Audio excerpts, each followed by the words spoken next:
زي ما انتم شايفين النهاردة بسكوت خطير ملون ومقرمش وبيدوب في البق دوبان.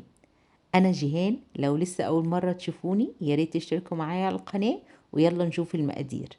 مقاديرنا النهاردة بسيطة جدا. بسكوتنا من غير بيض، هو عبارة عن كوبايتين من الدقيق ونص كوباية زبدة بدرجة حرارة المطبخ، عليهم 4 معالق كبار زيت نباتي ونص كوباية سكر بودرة ومعلقة نص معلقة بيكنج باودر هحطهم على الدقيق. هاخد الزبدة مع الزيت اديهم لفة كده بسرعة وبعد كده اقوم حاطة عليهم السكر البودرة. اول ما يندمجوا مع بعض بالسباتيولا عادي خالص من غير مضرب، هبدأ احط البيكنج باودر على الدقيق وانزل بيهم واحدة واحدة. اهم حاجة في البسكوت ده ان انا معجنش كتير، انا يا دوبك هلم بس العجينة بتاعتي، يعني ادخل الدقيق جوه الخليط بتاع الزبدة والسكر بس كده. ممكن وانتي بتشتغلي تلاقي العجينة بتاعتك ناشفة شوية، فتقومي عاملة ايه؟ تقومي اخده معلقة زبدة طرية وتقومي حطاها على الخليط بتاعك وتدعكي تاني، او تلمي العجينة بمعنى اصح.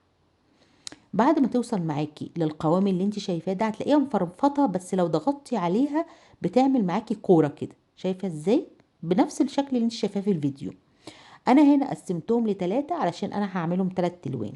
اول تلت حطيت معلقة صغيرة من الفانيليا او نص باكو فانيليا وعليهم معلقة صغيرة من جوز الهند. تاني خليط اللي هو بتاع الشوكولاتة حطيت 3 معالق كاكاو خام. وتالت عجينة حطيت معلقة كاكاو وكاكاو خام ومعلقة كبيرة من اللون الأحمر، طبعا يفضل الجل. هعجنهم أو هلمهم مع بعض لغاية لما الأحمر يبقى أحمر والبني يبقى بني والأبيض بس مجرد أدخل الجوز الهند والفانيليا في الخليط. عندك طريقتين في التشكيل، يا إما تفرديها على ورقة زبدة وتقطعيها صوابع، او تعمليها صوابع زي ما انت شايفاني كده، يعني صوبع صوبع كده. انا بفضل الطريقه دي الصراحه عشان بتطلع معايا اسطوانيه اكتر. لو الدنيا حر العجينه دي لازم تريحيها شويه في التلاجة، ما تشتغليش فيها على طول. تمام. هتحطي بقى ورقه زبده على الصينيه وتكوني مشغله الفرن على 180. طبعا الفرن لازم يكون سخن. وبعد كده هتحطيها على الرف الوسطاني، يا دوبك بالكتير قوي هتقعد 15 دقيقه معاكي.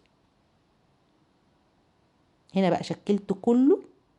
بالنسبة للشوكولاتة البيضة دي انا جايبة شوكولاتة بيضة، ممكن تخليها شوكولاتة بني عادي، وحطيتها في الميكرويف ساحت. لما البسكوت بتاعي طلع وهدي هبدأ ازينه، ودي حاجة اختيارية بس يعني في الاخر بتدي الشكل الفظيع الجميل اللي احنا شفناه ده. هحطها في الشوكولاتة البيضة وفي جوز الهند بس كده. وبقية الشوكولاتة اللي هتفضل حطيتها في كيس الحلواني وفتحت فتحة صغيرة جدا من تحت وعملت الشرايط اللي انتوا شايفينها دي. النتيجة في الاخر بسكوت كيوت وطعمه تحفة، وحاجة تحسي كده ان انتي متعوب عليها والموضوع سهل جدا جدا جدا زي ما انتم شايفين. انا متشكرة جدا جدا ان انتوا اتفرجتوا معايا لغاية النقطة دي. يا رب الفيديو النهاردة يكون فاتكم وعجبكم، وهستنى تطبيقاتكم وورقكم في الفيديو.